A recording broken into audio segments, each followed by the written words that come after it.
Welcome to Conveyancing Matters. This time, Stu and I are going to chat about our 2023 news review.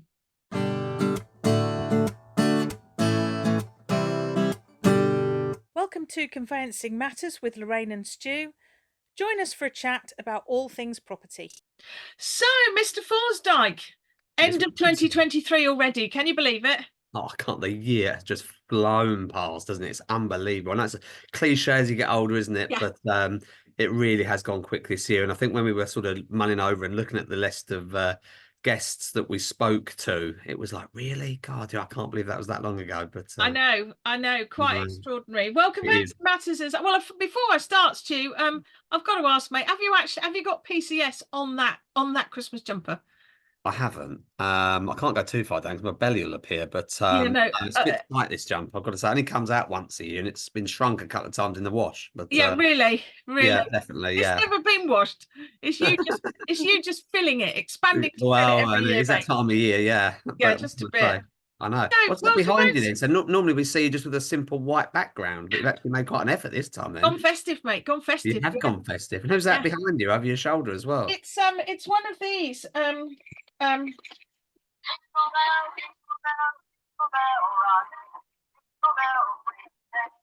gonna have to listen to all of it now. No, Oh, you I was can't. going to say, crikey, yeah, chuck it on the corner now. It's my favourite Christmas song. What, Jingle Bells? Jingle Bell Rock. Jingle Bell Rock, okay. We're gonna have to listen to all now. Sorry. Just chuck it in the corner. We'll have to cut otherwise. I want Santa in. He'll go off in a minute. Thank God for that.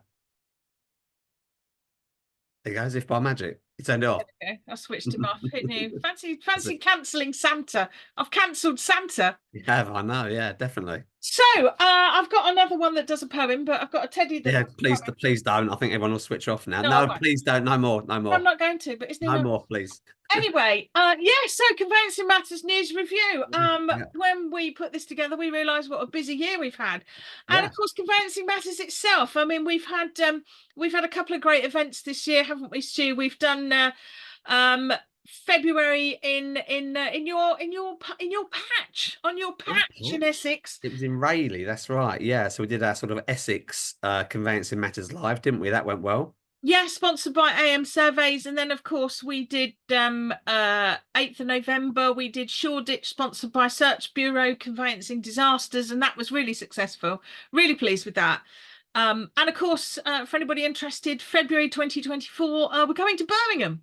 That's it. That's Conveyancing right. Matters Live coming to Birmingham. So more information obviously coming out in the new year. Mhm. And more chat and of course subscribers go free. So the big thing this year, Stu, really for us was actually launching the subscription service in January, wasn't it? Yeah, that's right. So for anybody that doesn't know, and I'm sure everyone does now, it's only £40 for an individual and £150 for a firm. Per year. Per year, not Per per month year. or anything like that. That's it. So hopefully it's really cheap. And of course, our aim was just to try and deliver as much content to our viewers as possible, Yeah. but keeping our kind of ethos as everything being very practical. So actually, it's really helpful in your day-to-day job. Yeah, and our subscriber individuals or firms, they get access to quite a lot of webinar and recorded content.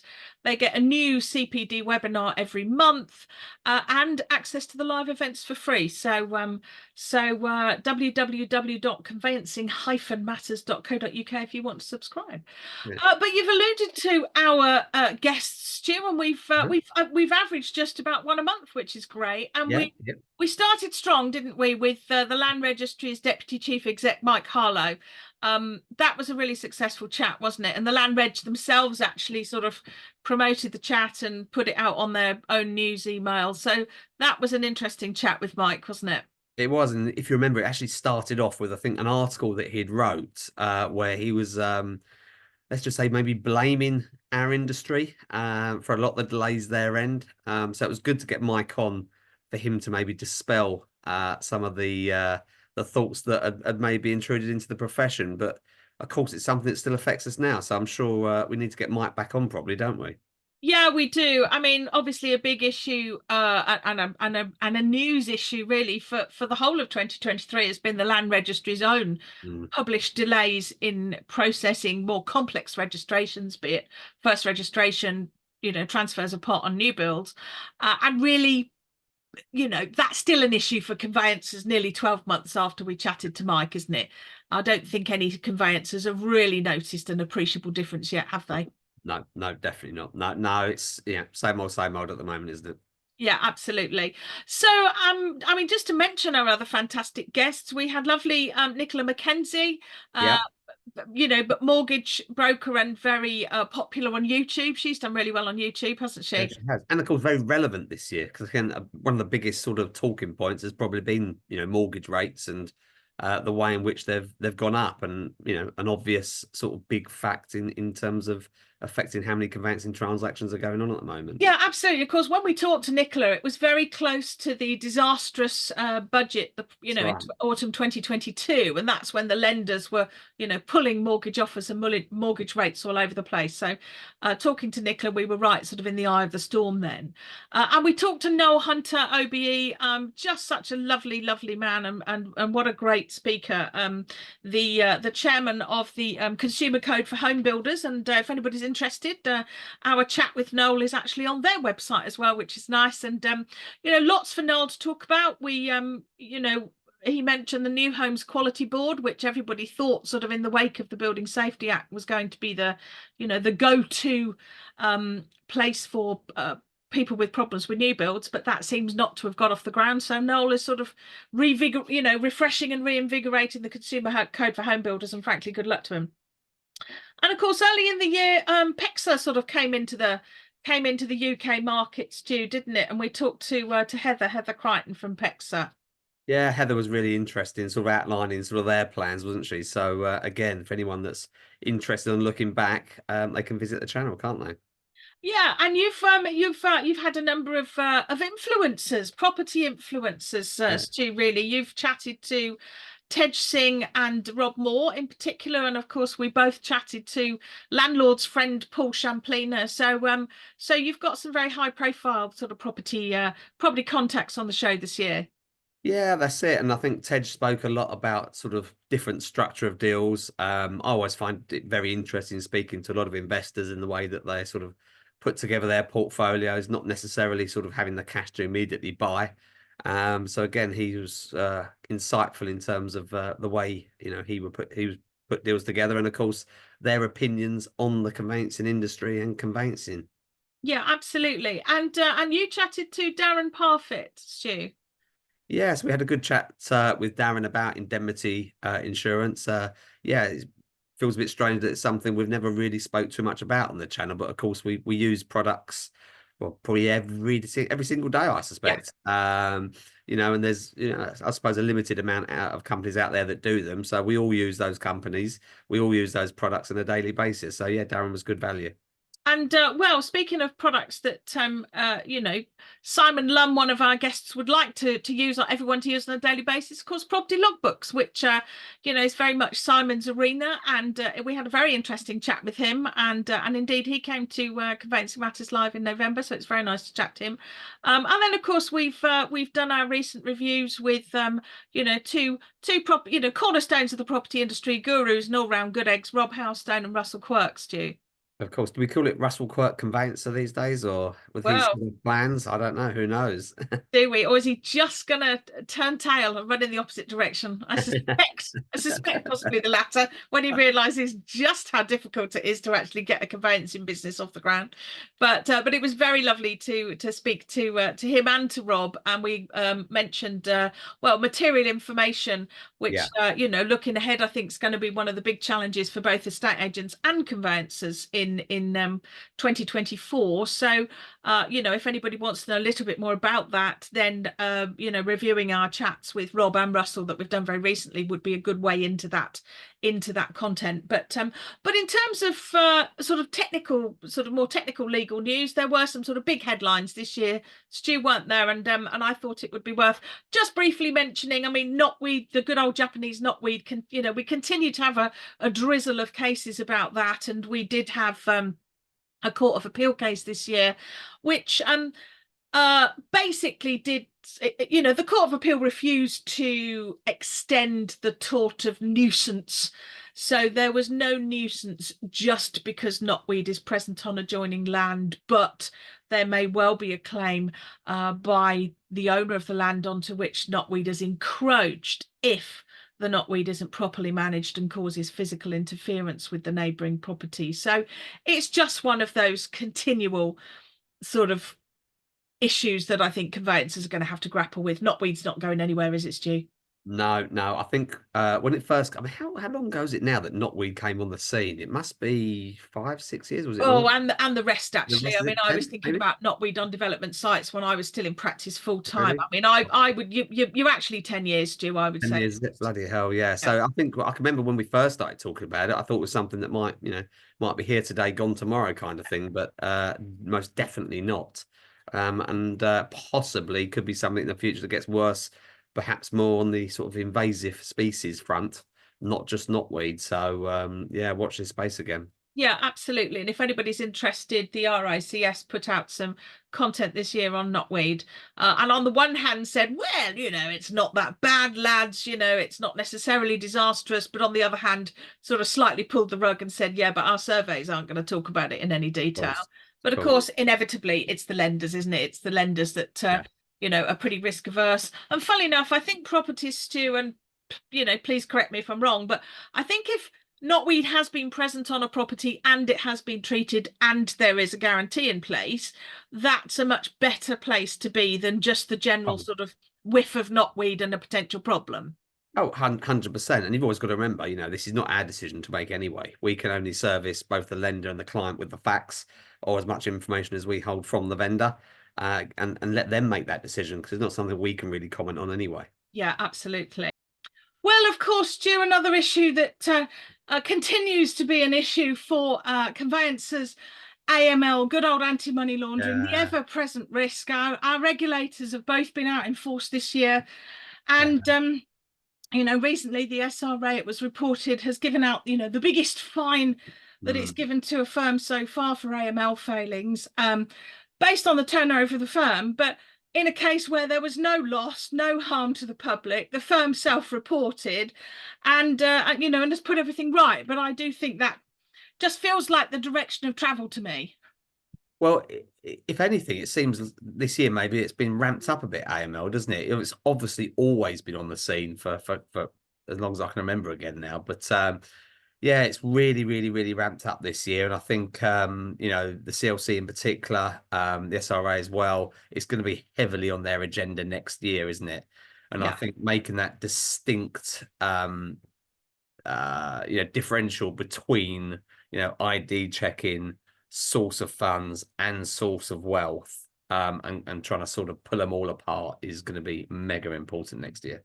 Yeah, and actually, Mega important now, of course, but yeah, I think it's but going to be looked at more and more next year. So, it you know, absolutely is. The CLC have got actually an AML toolkit on their website, which yeah, their regulated firms could do worse than have a look at.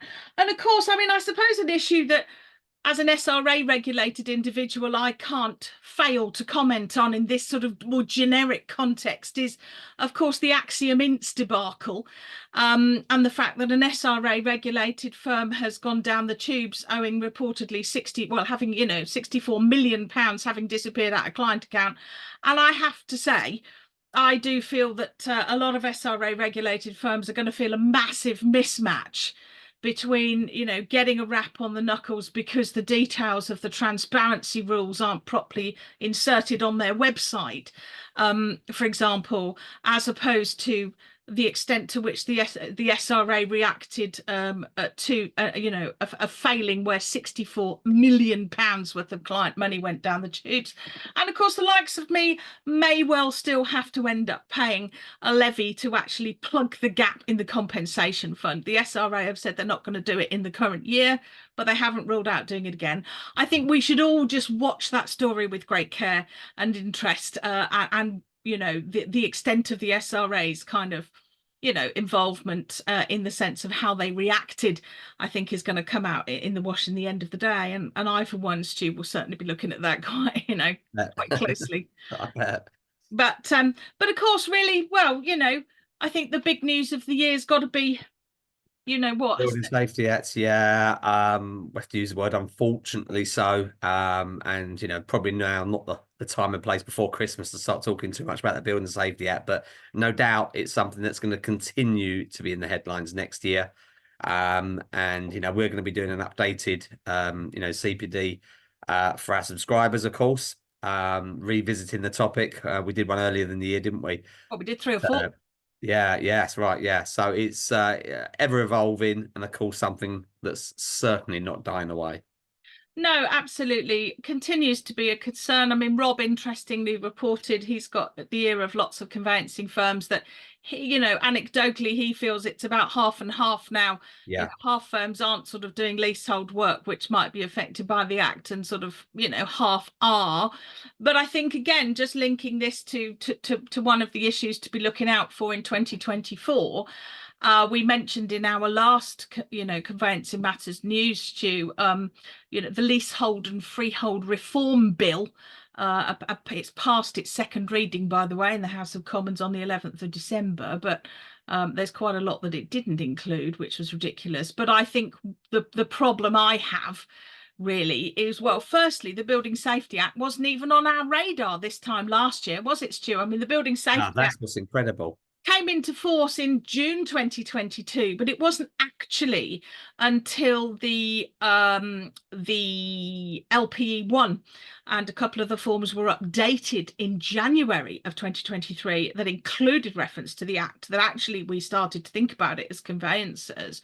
But of course, what just worries me about leasehold reform more generally is, and it's perhaps a bit of a ridiculous thing to say, I don't know, but given the absolute car crash in terms of drafting that the Building Safety Act is, one has to say, what faith can one have Yeah, in our, those that are drafting our statutes, that frankly, the likes of you and our lovely subscribers, Stu, have to put into sort of force at the coalface.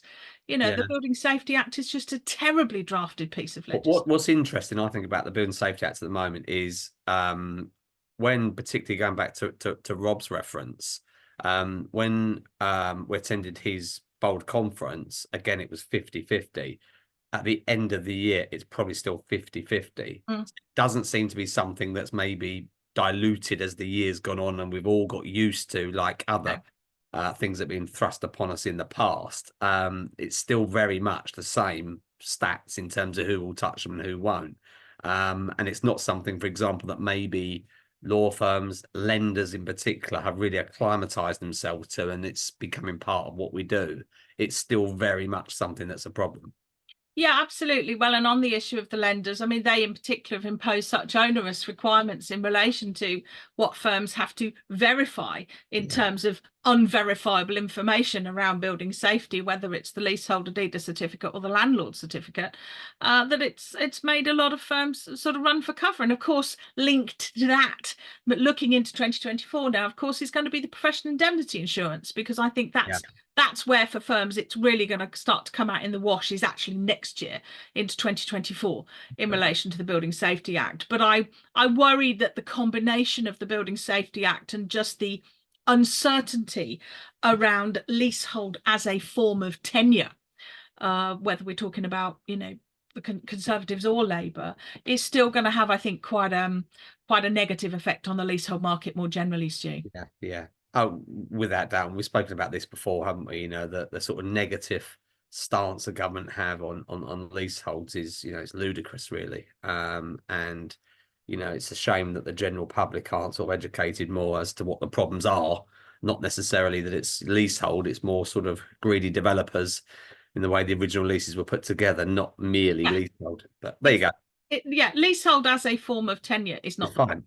No, no, it's fine. And It it's really is. silly, isn't it? Because I've heard sort of so many comments from people in general just saying how much easier things will be if they weren't leaseholds. Well, they bloody won't be, will they? It Because won't. you're still going to have another document. It might not be called a lease, it might be a transfer, but the transfer will be exactly the same as a Yeah, bloody but lease.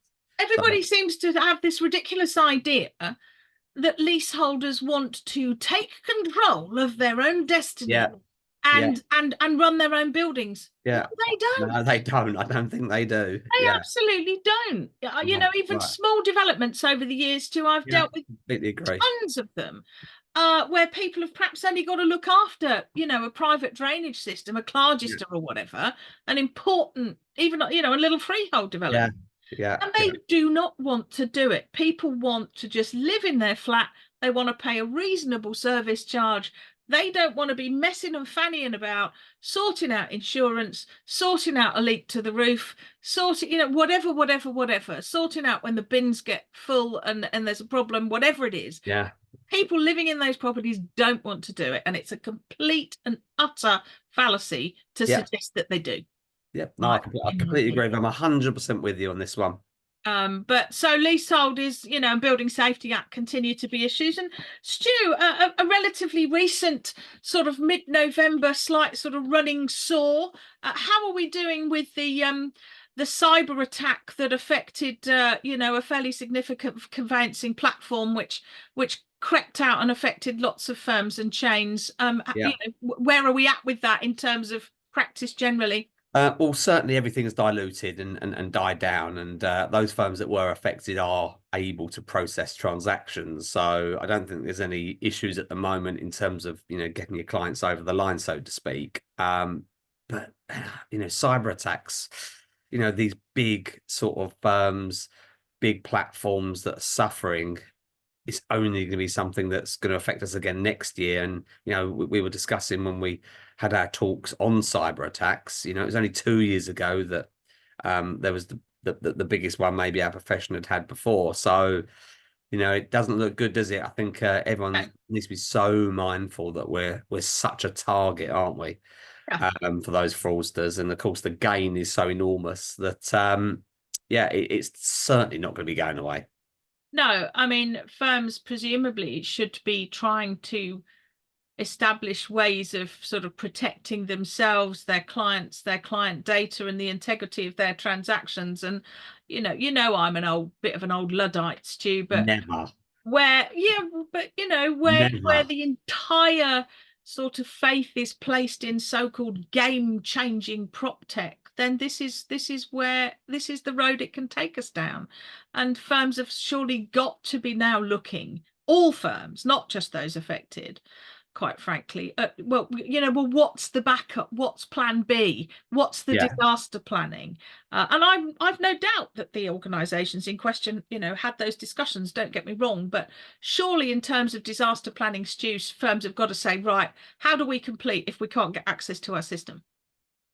Of course. You know, every firm will have a business continuity plan. And I'm sure that, you know, a lot of this information should be in there. Look, we could talk about prop tech all day long and the risks that there are behind it. Of course, there are equal risks in having paper files. You know, there could be a fire, blah blah blah blah blah. You know, it's pro quo, isn't it? So there's risks whatever way you turn. But I do think, yeah, for me personally, you know, when you have sort of everything linked to one IT product, if that goes down, yeah, you are helpless, aren't you? I think the problem is though that, you know, if Blogs and Co have a fire, that's not a systemic problem. That No. doesn't then bleed across the entire profession. But if you have 80, you know, sizable firms affected, then that problem just bleeds into so many chains.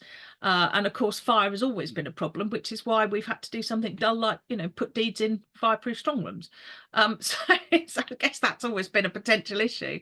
But yeah, I mean, I'm not sure that I don't know what the solution is, but to find some way of trying to sort of protect the integrity of client data and transactions has surely got to be on the top of people's list, I would say, particularly those firms unaffected.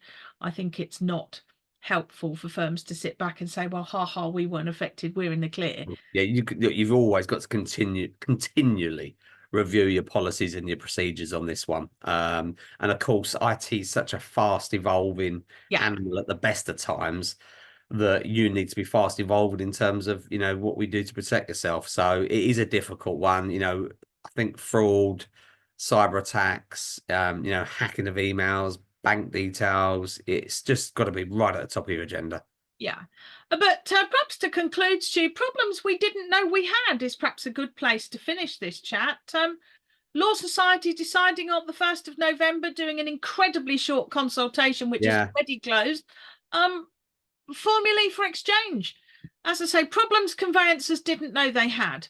I think we all kind of were pretty clear about exchange. I mean, okay, I accept that there would be some issues around the periphery, perhaps around, exchanging electronically or with electronically signed documents.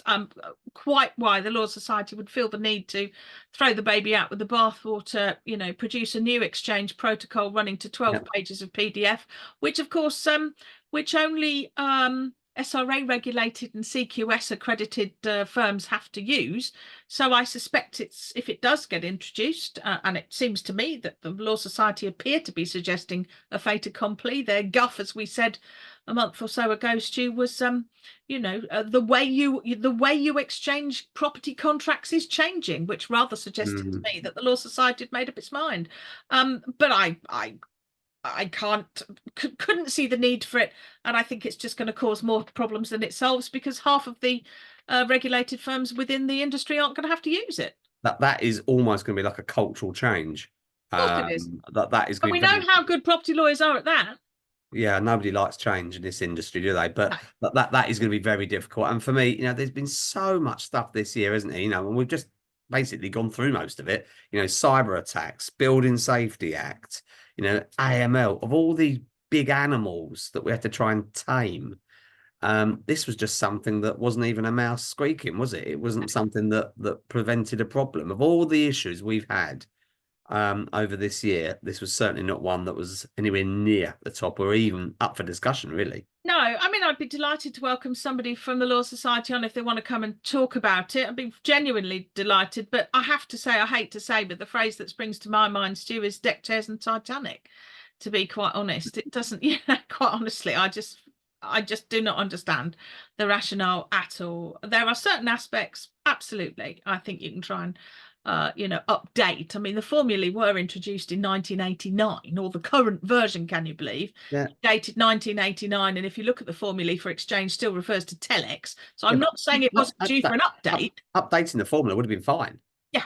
That wouldn't. I don't think anyone would have questioned that. And of course, the however you want to describe it, Formula C, and its lack of use could certainly perhaps do with some clarity. Yeah. That certainly wouldn't have gone amiss. But yeah, I mean, I've read the consultation there, and to me, yeah, going to be more problems, more uncertainty, and I'm not even sure how that's going to be, implemented. Agreeing stuff in advance kind of goes against the whole ethos of exchanging and the way it works anyway. It doesn't work. I think we commented last time, Stu, that how many times when you're about to exchange, when you're acting on a sale and you've been trying for probably months, if not weeks, if not months, to find out how much deposit is being offered, that very simple question, how much deposit is coming from my buyer, and you find out on the day of exchange. Yeah, of course. All of that. Yeah, 100%. 100%. But there we go. So maybe our final comment then, maybe with the Building Safety Act in mind, maybe with potential changes to exchange in mind, maybe with leasehold reform in mind, is why don't these people in these positions actually, and I thought for 2024 perhaps, and perhaps the biggest thing on our Christmas list to Santa is, why don't people in positions of power who are producing this stuff actually talk to conveyancers at the coalface? Why don't they talk to us about how this stuff is going to work in practice? No, certainly. 100% agree with you. And that's always, been a bugbear, isn't it? With most of the stuff that is thrust upon us. But come on, there must be some good news, Lorraine, from this year. Can you think of any? For conveyancers, well, there wasn't a change to stamp duty land tax. Yeah, the true. Budget. There wasn't, so there was no stamp duty land tax cliff edge. That was a good one. Property transactions have perhaps reduced a little, which perhaps for firms is not a good thing, but for those at the coalface is. Yeah. So come on, you'll go. You find some good things. Well, I mean, look, we've come out of an incredible period, and I think one of the reasons that we started this and do this is to try and really have empathy that people actually working in the profession, and to try and stick up for people that are doing this job day to day. And after this incredible period over the stamp duty holidays and that sort of extending maybe into last year where it was still really busy, this is obviously seen a drop. So I think possibly the biggest maybe benefit or plus this year is that there wasn't a crash. Yes. Prices have dipped.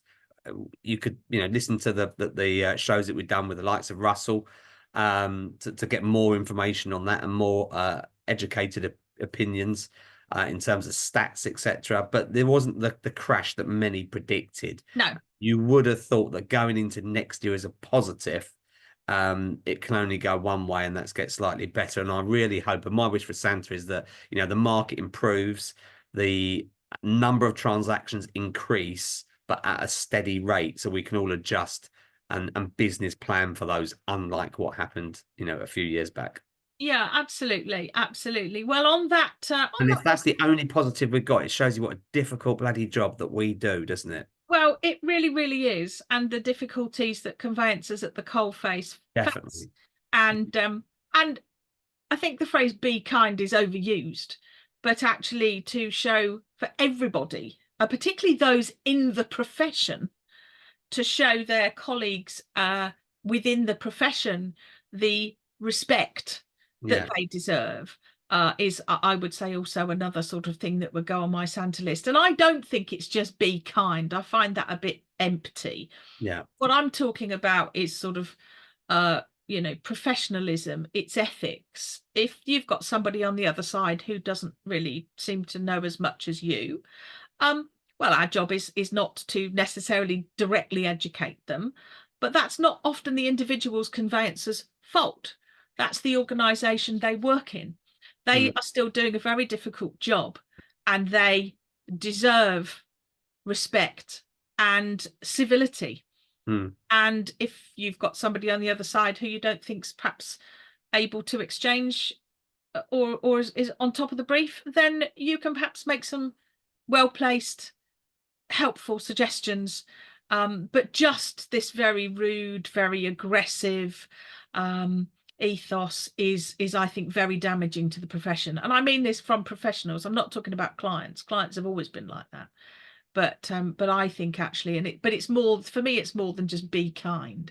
It's about be ethical, be professional. You know, we were all there once, yeah, very, very true. Exactly. I think that's frankly. forgotten, isn't it?